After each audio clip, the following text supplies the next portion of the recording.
Welcome to Find Myself Free, the podcast. I'm Ellie Young, alcohol-free life coach, mom, and athlete.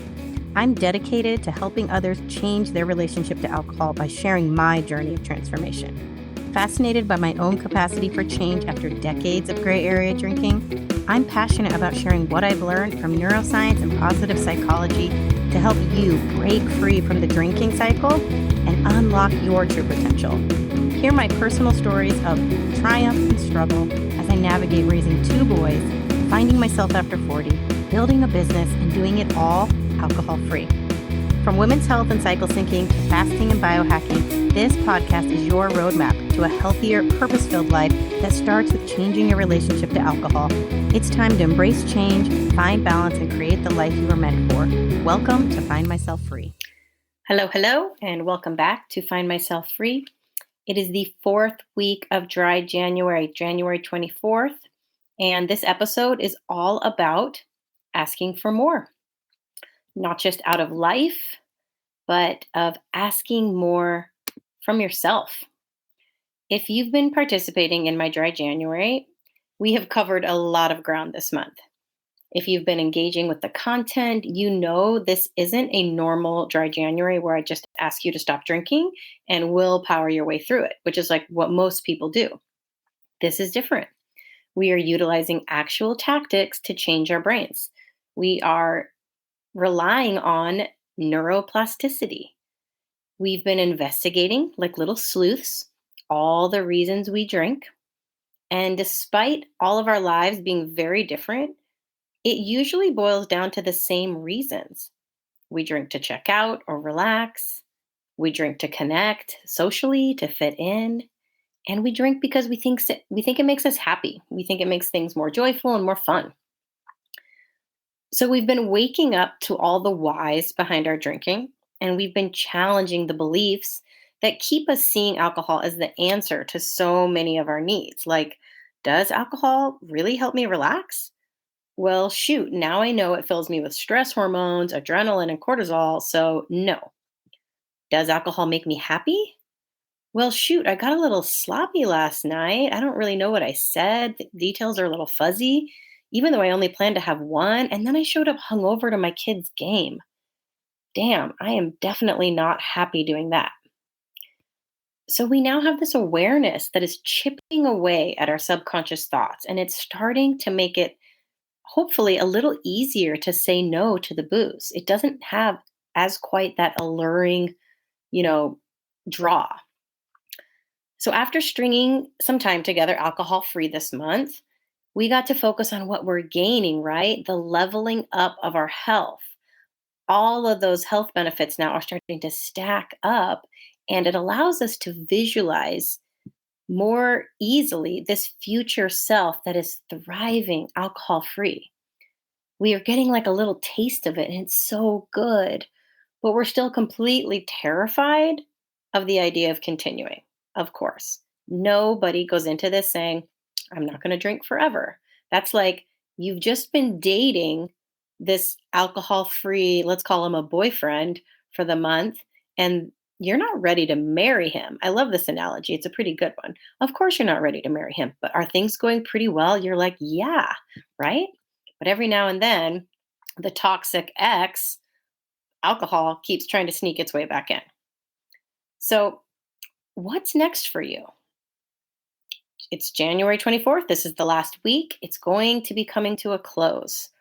And you may be looking back and feeling really good about how much progress you made, or maybe you realize, man, this was like a lot harder than I expected.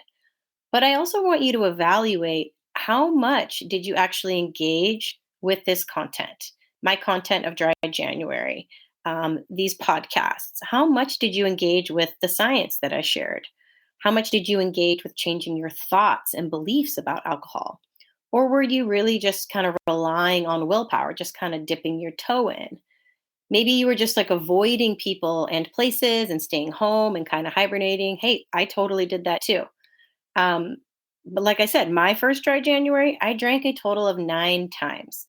I basically just drank on the weekends, which was a huge reduction for me. So it was a massive improvement from almost daily drinking.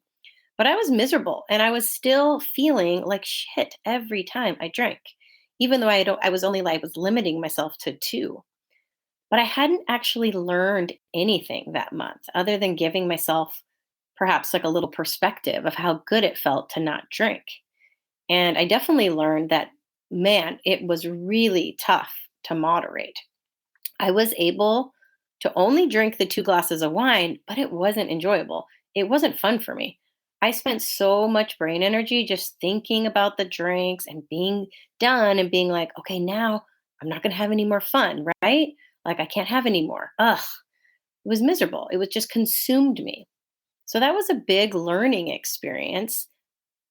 Every single time I did drink in this month, was me attempting to cut back. It was a massive learning experience. And I needed those moments to kind of continue to provide data points for me on what I really wanted and where I was going with all of this. But February was when I actually started reading some books. I read Quit Like a Woman by Holly Whitaker. I've shared this book 100 times. And also This Naked Mind by Annie Grace. And this is the book that really cemented the deal for me. This is the program that I am now certified in. I did a 6-month certification course. And that's why these tactics are now like a second language to me. This methodology is ingrained in me in such a way, and I believe in it so wholeheartedly that that is what you're going to get in my coaching programs. Um, and it's so interesting that had I not attempted the dry January and kind of failed at it, I don't know if I would have been in the place where I was all of a sudden ready to learn this new information. I think I needed to be frustrated by the failure, frustrated with the trial and error. I think sometimes it takes this effort to get you to that next place. And hopefully, you've been following along with me and engaging with my content and videos and all the stuff I've shared because that way you were getting this learning in real time sooner than I actually did. I really didn't learn a lot of this stuff until after I had stopped drinking. A lot of what I learned was later on, but it did help reinforce me not drinking. So if you are trying not to drink and you're listening to this information and hopefully some things are clicking into place, some stuff in your subconscious is starting to shift your mindset around alcohol. And that's really what happened for me is once that information was in there and I couldn't unlearn it and I couldn't look at alcohol the same way, but I still had to go about my life and try and navigate it. And it was awkward. It was endlessly awkward because I literally couldn't picture myself as a non drinker and trying to navigate my world, which was a drinking world. So that is when I hired a coach.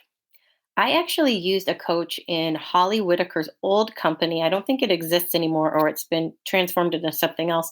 It was called Tempest. It was Tempest Academy. And I worked with a coach there for 4 months. She was awesome. She was, I don't even know the word for it. I think it's like an herbologist or somebody who studies plants and plant medicine. And so she would always recommend like, oh, you should work with rosemary. Rosemary helps create like a layer of protection. And she would always just kind of say these things. And I didn't quite grasp it sometimes, but all I remember is being like, there was a rosemary bush like on my street. And I just grabbed like a stick of it and just like kept it in my pocket and would like rub it on my hands and smell it. And I was like, oh, I'm creating a layer of protection. This was in those weeks and months when I felt a little raw, anxiety. I was a little bit raw is the word for it because I was feeling all the things that I hadn't felt in a really long time. And some of this was very woo woo, but I liked it because there was science to it and I really enjoyed it. And opening yourself up in that way is transformative. And so having somebody to talk to was a game changer for me. I had never really done therapy before. So the whole idea of kind of sitting down and facing someone and opening up to someone was very new to me. So the first time I sat down with her and it was over Zoom and I had to face her and I didn't have to, I just did. I told her about my drinking and how it felt, the struggle that I felt, the shame. And I cried. I cried a lot that first call because it was the first time I was not only being honest with someone else about my drinking, but also being honest with myself. I think that's really what coaching does is that it takes this thing inside you that's very, very private and it puts it out into the world to be worked on. It turns something that you were kind of privately, secretly hoping and wishing for, and it creates real intention around it. It's like it's no longer hiding in this place where, well, if I don't fix it, no one will really know, and no one will even really know that I was trying. I don't have to fail at it publicly. I can just kind of keep it to myself and I can just kind of hope that it gets better. And instead, this enrollment of a coach, it puts this possibility out into the world like, hey, now there's this other person who knows what I'm going through and is here to guide me. And what I realize is that it changes you psychologically. When you hire somebody, because you're now taking yourself seriously. You now have skin in the game. And yes, that means you paid for this, right? You paid money to this other person. But that motion, it activates you. What it does, it kind of makes it all real because now you're invested and now you are going after this thing and you have a witness, you have a coach, someone in your corner whose job it is to guide you. Because you are willing to invest, you mean business. You want the answer, you want the delivery of the change. And so you do start to change. You change your willingness to do the work, your willingness to show up, your willingness to think about things, to open up and consider new possibilities, and to put energy and effort and time into it. It is now all real. You're like, I'm doing this, I've committed. It makes the commitment more tangible. And that changes you. That changes you as a person. And it provides a type of momentum that you just can't get on your own. Now, I'm a highly motivated person and I'm a total lone ranger. I really like to work alone, but my life was forever changed from the 4 months of coaching that I did. And now, like literally just last month, I actually hired a coach again myself because I am so eager for more growth. And I want to enroll someone else in my possibilities and say, hey, these are the big things I'm going after now, and I need help. I need guidance on how to get there. Help me get there. Hold me accountable. Be the person that I can bounce my ideas off of and share things with and tell you my deepest fears, my insecurities. And this person has the experience to guide me. And that's what I want. You know, before I hired a coach, just when I was doing dry January, I was doing it kind of in isolation. I was doing it more superficially. It was like, I'm doing this thing. A lot of people do this thing, and I'm going to try, just 1 foot in, 1 foot out. But, I didn't take it very seriously. And that's why it quickly shifted into not even a full dry month. I just stepped down to drinking only on the weekends, but trying to cut back and only allowing myself 2 drinks. I was basically like living in the land of torturous moderation. And, by me not taking it so seriously, it was like I was not holding myself up to any standard. I was just like, oh, I'm going to try this thing. I'm going to try, but I didn't do it with anybody else. There was no carrot dangling in front of me, and there was no stick other than my shame and pain of yet another hangover, which there were, even with me only drinking 2 drinks. I didn't even ask my husband to do it with me. I didn't really let anybody know how much it actually mattered to me because I didn't want to be somebody who was trying to do dry January and failing at it, right? I guess I was giving myself an out. So I ended up drinking 9 times that month. And I was disappointed, but also so conflicted still. I knew I felt better not drinking. I liked who I was a lot better when I wasn't drinking, but it still felt like such a sacrifice. And I also had reservations of hiring a coach. This moment of like, whoa, am I somebody who needs to hire someone to get help with their drinking? Just those even words, I need help with my drinking. It creates so much shame. But yet I had no problem hiring like a private trainer or paying some, dietitian to give me a special diet, right? But this, it creates the stigma that there's something wrong with you, that you've somehow, screwed up and that now you're in this camp of people who you have to handle this now. And that's really quite the opposite of what ended up happening in my coaching experience and how I really feel about it now.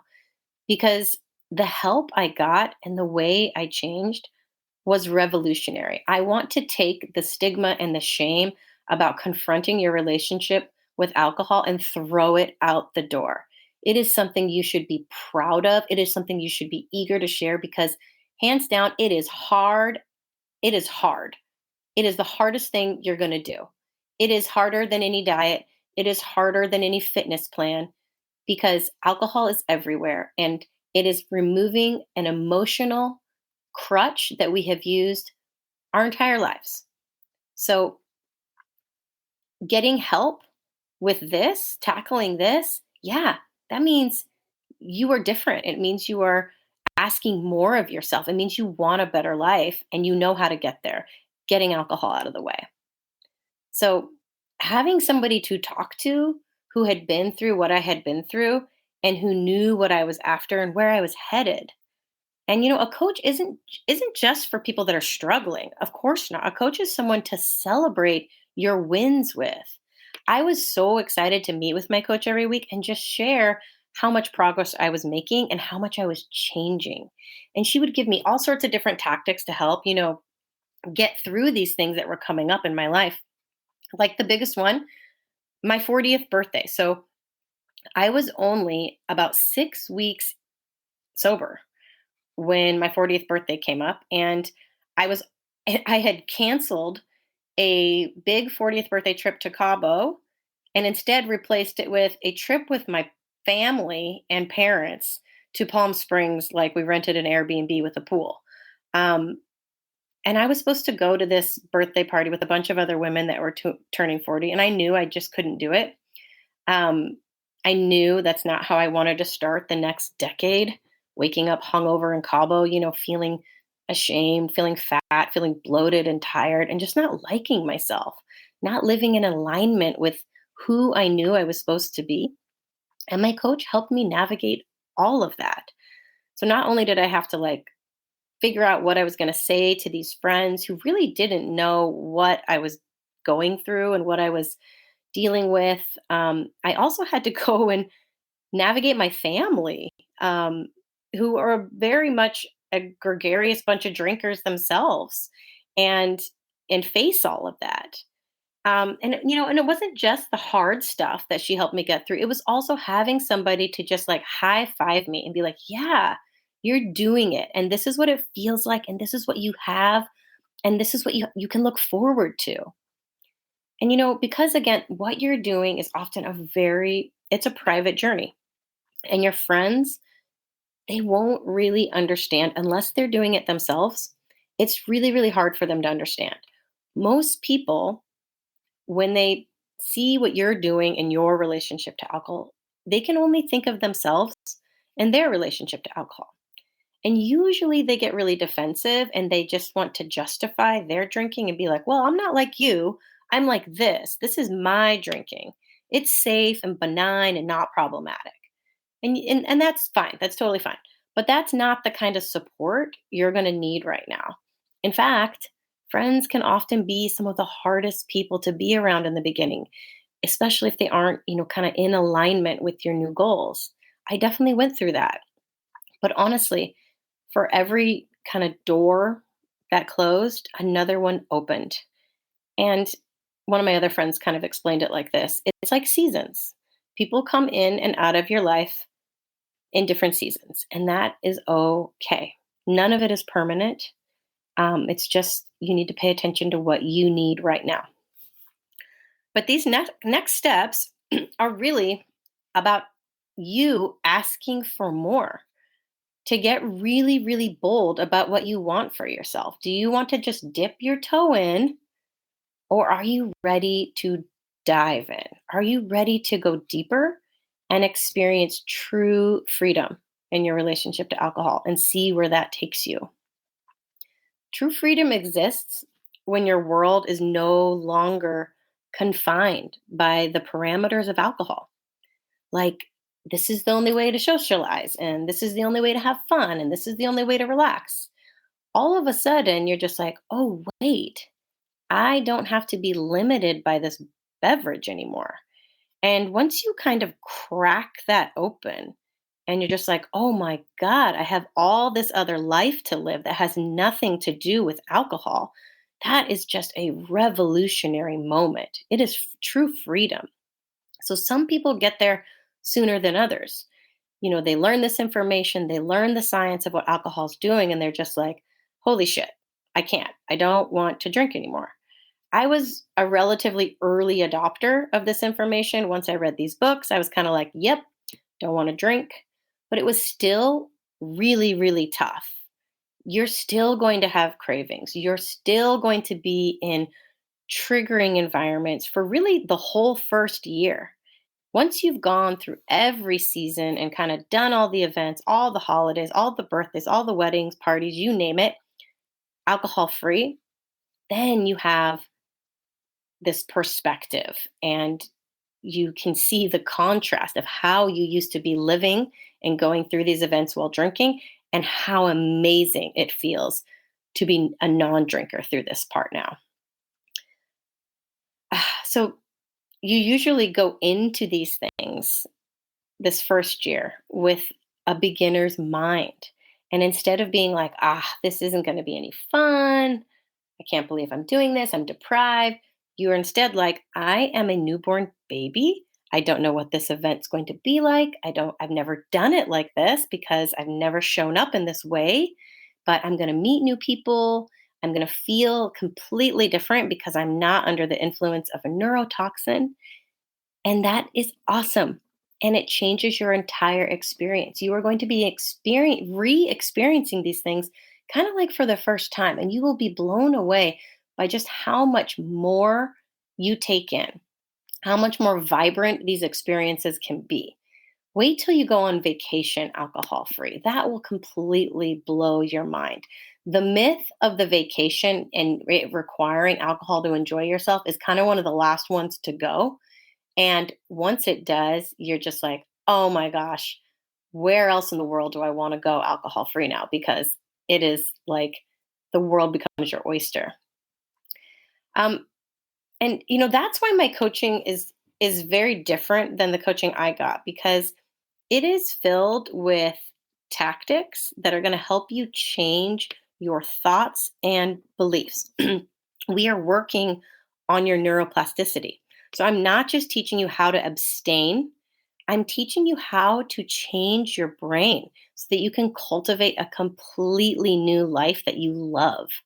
And it's also filled with a ton of positive psychology and future self thinking that is really designed to not only give you tangible tactics that you can use in the moment on the actual habit, on the actual behavior changing, but also so you can start designing the life you want to live.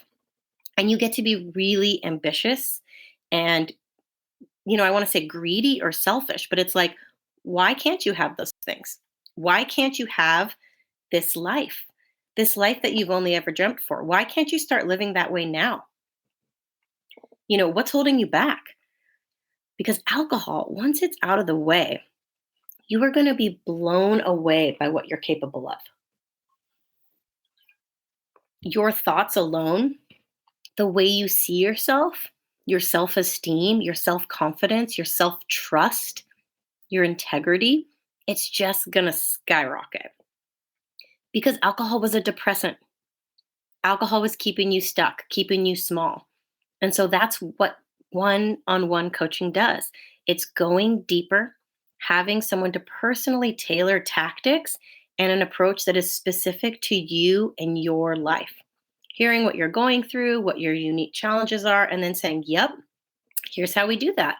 And here are some of the things that worked for me. And then going for it. Having an implementation plan that you can say, okay, for this next week, these are my 3 priorities, and this is how I'm going to get there. This is how I'm going to do it. That's what coaching's about. And then it's all about the growth. What comes next? What will you do? What will you see? Who will you become? And those possibilities are the most exciting, transformative part. You just can't see it yet. I didn't know I was going to end up here. But now that I know what's possible, now I'm getting even more ambitious and more aggressive and more intentional about the steps I'm taking for what's next. Because I'm saying, oh my gosh, I was able to change this much in the last 3 years. Okay, here's what I want now. Here's what I want in the next 5 years. And I'm going after it now. I hired a coach and I'm also signed up for an alcohol free women's retreat in Costa Rica in April. I know that's the kind of growth I'm after now. I want to expand even further and see where that takes me. So, this is not about me. This is about your journey. And although there are a lot of similarities, I'm sure, in our stories, no two journeys are the same. There is no wrong or right way to go about this. I know one thing for sure, it has to start with you. The next step of where you want this to go, it's in your court. 1 month alcohol free can feel like an eternity, I know, but you blink and it's over. What do you want for the next 11 months?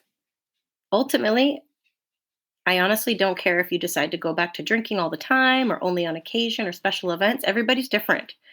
I care that you are okay with how you feel in your relationship to alcohol.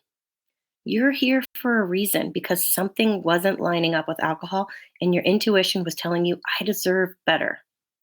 So give yourself something better, whatever that is for you, but be intentional about it. Take charge and take care of yourself. It has been an absolute pleasure being with you for Dry January. If you are interested in my coaching programs, please check me out at findmyselffree.com. And of course, if you are interested in one-on-one coaching, you can always set up a call to see if we're a good fit. Thank you for being here. And as always, I am with you. You got this.